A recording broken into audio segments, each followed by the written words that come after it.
এসেছো বাড়ি থেকে? কি বলছো? তুমি বলছো ভাত খেয়ে এসেছো? আচ্ছা, ভাত কি দিয়ে খেয়ে এসেছো? ডাল দিয়ে খেয়ে এসেছো? আচ্ছা, তুমি কি বলছো? তুমি রুটি খেয়ে এসেছো? বাহ, খুব সুন্দর। আচ্ছা, তোমরা যে বলে ভাত খেয়ে এসেছো, কেউ বলে রুটি খেয়ে এসেছো। আচ্ছা বলো তো, এই ভাত আমরা কোথা থেকে পাই? কি বলছো? ধান থেকে পাই। বাহ, খুব সুন্দর। আচ্ছা বলো তো, এই ধান আমরা কোথায় চাষ করি? হ্যাঁ, জমিতে চাষ করি। আচ্ছা, কারা চাষ করে বলো তো? চাষিরা চাষ করে, তাই না? আচ্ছা বলো তো, ধান চাষ করতে গেলে তুমি যদি শুকনো একটা মাটিতে লাগিয়ে দাও, কি ধানটা কি হবে? হবে না, তাই না? কারণ কি বলতো, ধান চাষের জন্য কি লাগে? ধান চাষের জন্য পর্যাপ্ত পরিমাণে জল লাগে, তাই না? হ্যাঁ, পর্যাপ্ত পরিমাণে জল কিন্তু দাঁড়িয়ে থাকতে হবে ধান গাছের গোড়ায়, না হলে কিন্তু ধান হবে না। তাহলে এই যে ধান চাষ করতে গেলে জল লাগে। আচ্ছা, তোমরা গম চাষ করা দেখেছো? দেখেছো তোমাদের ওখানে গম হয়? আচ্ছা, এই গম চাষ করতে গেলে দেখেছো গমের যে গাছ হয়, গম গাছের নিচে কি জল থাকে? জল দাঁড়িয়ে থাকে? ধান গাছে যেমন সবসময় জল দাঁড়িয়ে থাকতে হয়, গম গাছে কি জল দাঁড়িয়ে থাকে? থাকে না, তাই না? তাহলে গম চাষ করতে গেলে কি হয়? গম চাষ করতে গেলে আমাদের তুলনামূলক অল্প জলের প্রয়োজন হয়, তাই না? হ্যাঁ, সেচ আমাদের কম করতে হয়। আর ধান চাষ করতে গেলে কি করতে হয়? ধান চাষ করতে গেলে আমাদের জলের পরিমাণ বেশি লাগে, তাই না? আচ্ছা, তাহলে দেখলে কোনো কিছু চাষ করতে গেলে বেশি জল লাগছে, আবার কোনো কিছু চাষ করতে গেলে কম জল লাগছে। এই চাষের উপর নির্ভর করে আমরা এই যে কৃষি পদ্ধতি, তাকে আমরা বিভিন্ন ভাগে ভাগ করি। আজকে আমরা এই দুটো পদ্ধতি সম্পর্কে জানবো। একটা হচ্ছে আর্দ্র কৃষি, আর একটা হচ্ছে শুষ্ক কৃষি। আর্দ্র কৃষি কাকে বলে?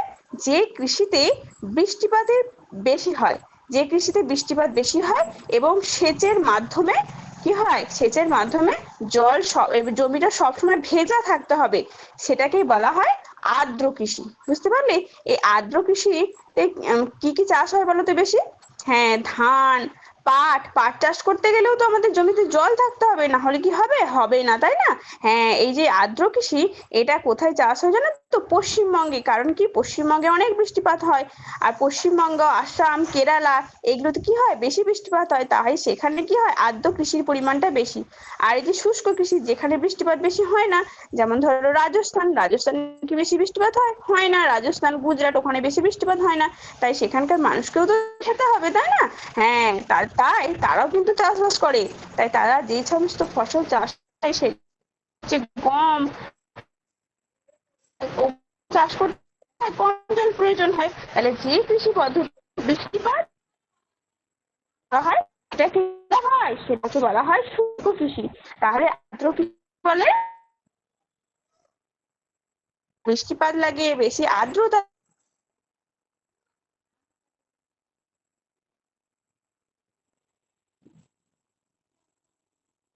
আর এখানে আর্দ্র কৃষিতে আবহাওয়া কেমন থাকে? আর্দ্র থাকে, তাই না? হ্যাঁ। আর শুষ্ক কৃষিতে কি হয়? শুষ্ক কৃষিতে কিন্তু ওখানে তো জল হয় না, তাই আমাদের কি হয়? সেচটা কিন্তু দরকার। আর আর্দ্র কৃষিতে কি হয়? আর্দ্র কৃষিতে সেচ সেচ অতটা না হলে হয়, এখানে তো বৃষ্টিপাতটা বেশি হয়, তাই না? হ্যাঁ, তাই এখানে সেচটা কিন্তু কম লাগে। আর এখানে কি চাষ হয় আর্দ্র কৃষিতে? আর্দ্র কৃষিতে ধান, পাট, আখ, হ্যাঁ, এই সমস্ত ফসল চাষ হয়। আর শুষ্ক কৃষি গম আর ডাল, শুষ্ক পেলে, তাহলে এর পরের দিনে আর্দ্র কৃষি এবং শুষ্ক কৃষি কতগুলো পার্থক্য লিখে আছে, আর কোথায় কোথায় হয় সেটা তো আমরা।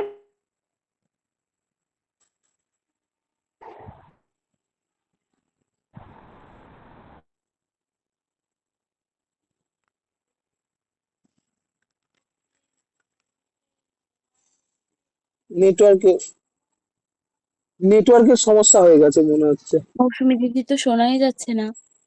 নেটওয়ার্কের সমস্যা হচ্ছে ওর, বুঝতে পারছি। আচ্ছা ঠিক আছে, যেরকম আমি বললো তাতে আমরা বুঝতে পেরেছি যে টপিকটার কভারেজ আছে। আহ, আপাতত কানেক্ট হওয়ার আগে জয়শ্রী যদি টপিক হয়ে যায় তাহলে শুরু করতে পারো। আচ্ছা, হ্যালো, স্যার বলবো? হ্যালো, বলছি স্যার, শোনা যাচ্ছে না আমারটা? হ্যাঁ, শোনা শোনা হ্যালো। গেছে, মানে শোনা গেছে। ব্যাপারটা হচ্ছে একটু নেটওয়ার্কের প্রবলেম ছিল। চেষ্টা করেছি শোনার, ঠিক আছে। ঠিক আছে, কভারেজ আছে, আপনার অসুবিধা নেই। আপনি এর পরবর্তীতে না আমাকে গ্লোবাল ওয়ার্মিংটা বোঝাবেন, হ্যাঁ, গ্লোবাল ওয়ার্মিং। ঠিক আছে। ঠিক আছে স্যার, হ্যাঁ ঠিক আছে। আচ্ছা, এবার জয়শ্রী শুরু করো।